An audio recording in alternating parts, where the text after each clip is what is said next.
Bonsoir, bienvenue à ce sixième numéro de Berceuse farafinoise. Alors, où en sommes-nous avec cette histoire de ce journaliste en exil? Eh bien, nous sommes aujourd'hui au chapitre 6 qui s'intitule Démocrature à la loupe. Le sang versé te revient toujours, c'est un dicton Wolof. Là, je parle prononcer. Est-ce que j'ai la prononciation exacte? Lowerindi, Lilosum, Lenati. Ah, ça c'est un massacre. En langue Wolof, voilà. Mais il faut savoir que Paul Stekeli est déjà à Cleveland.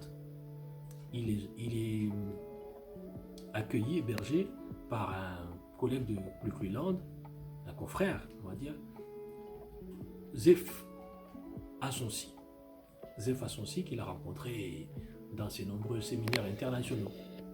Et c'est ce Zef Asonsi qui va le soutenir dans toutes ses démarches pour obtenir un statut d'exilé, de réfugié politique. Et Zef Asonsi est journaliste dans un quotidien national. Et Cleveland, il faut le rappeler, est présenté comme un modèle démocratique à Farafinasso, contrairement à Dogoutiana.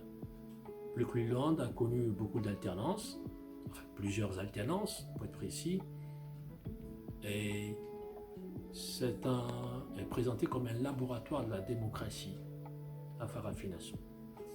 Je vais vous lire un passage, page 206, où Zef et Paul sont dans une buvette. À Cleveland, ce vin de palme distillé, on l'appelait sodabi. La légende racontait deux versions sur l'origine du mot sodabi.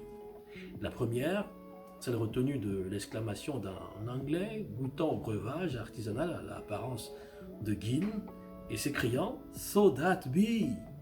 La deuxième, la plus répandue, était celle des frères Sodabi, rompus aux arcanes de la distillerie au sein de l'administration coloniale anglaise et qui, revenus au pays, auraient démocratisé leur technicité.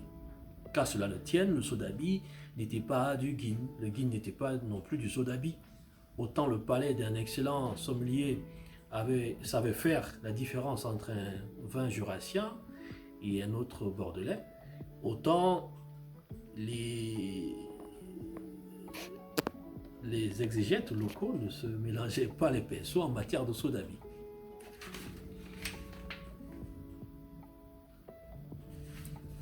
Voilà, l'insipide raccourci, c'était de dire que le sodabi était une sorte de gin local, une formule que Paul n'aimait pas du tout. Cette propension, c'était une variante et agaçante référence à des icônes occidentales pour désigner le génie d'un peuple du Sud quand il souffrait une trouvaille. Ce parallélisme outrancier, ce rattachement fonctionnel mécanique, Paul le trouvait ridicule, comme si l'inspiration n'était qu'unidirectionnelle, comme s'il était venu que du Nord, suivant une vision suprémaciste caucasienne. Pour lui, Paul, qui avait lu et relu Cheikh Anta Diop et son monumental Nation d'agriculture, ça ne pouvait pas passer. Réflexe médiatique pour faire comprendre à une cible occidentale une réalité culturelle lointaine ou prolongement tacite d'une mentalité coloniale métropolitaine. Certainement un mélange des deux. L'exemple le plus retentissant dans l'esprit de Paul, c'était l'avalanche d'hommages des médias internationaux à la mort de l'immense sculpteur sénégalais Ousmane Sow. Cette journée-là, les médias rebattirent les oreilles des auditeurs et téléspectateurs par cette formule, la mort du Rodin sénégalais ou du Rodin local, reprise par toutes les rédactions qui avaient pris la peine de s'intéresser à cette actualité noyée dans la météo sociale orageuse gauloise. Aux yeux de Paul, cette formule édulcorait le talent du sculpteur. Ousmane Rodin n'était pas Augustin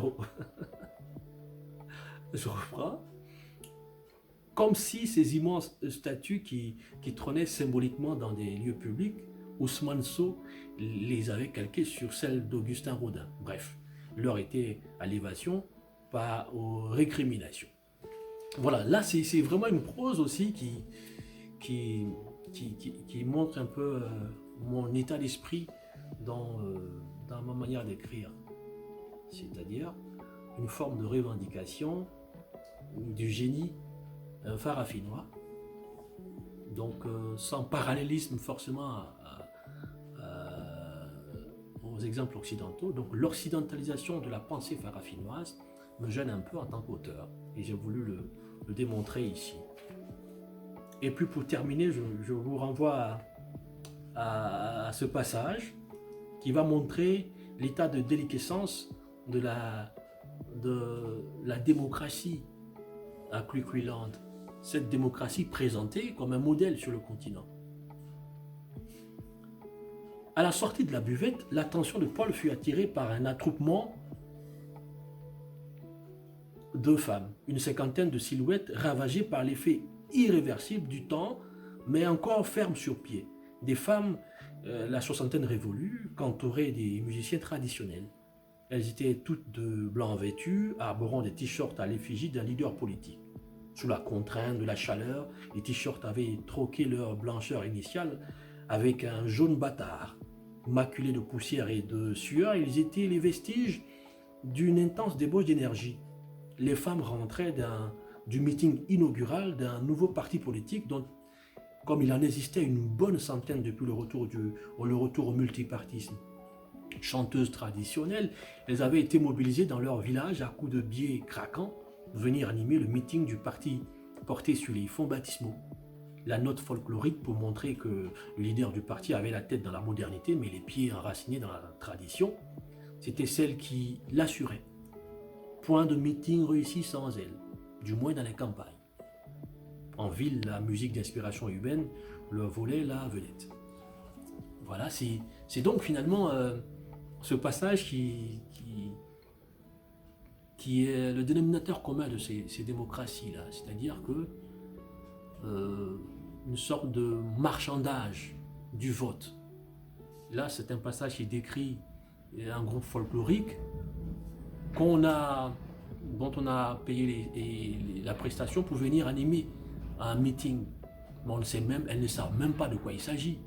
Donc nos démocraties modernes, là, surtout à Farafinasso, sont nourries de l'analphabétisme finalement des masses. Mais ces masses ne sont pas aussi bêtes qu'on le croit. Et c'est ce que j'ai voulu montrer à travers ces soutiens qu'on obtient à coup de billets de banque. Merci de m'avoir suivi, et puis je vous retrouve la semaine prochaine pour d'autres lectures vespérales, on va dire.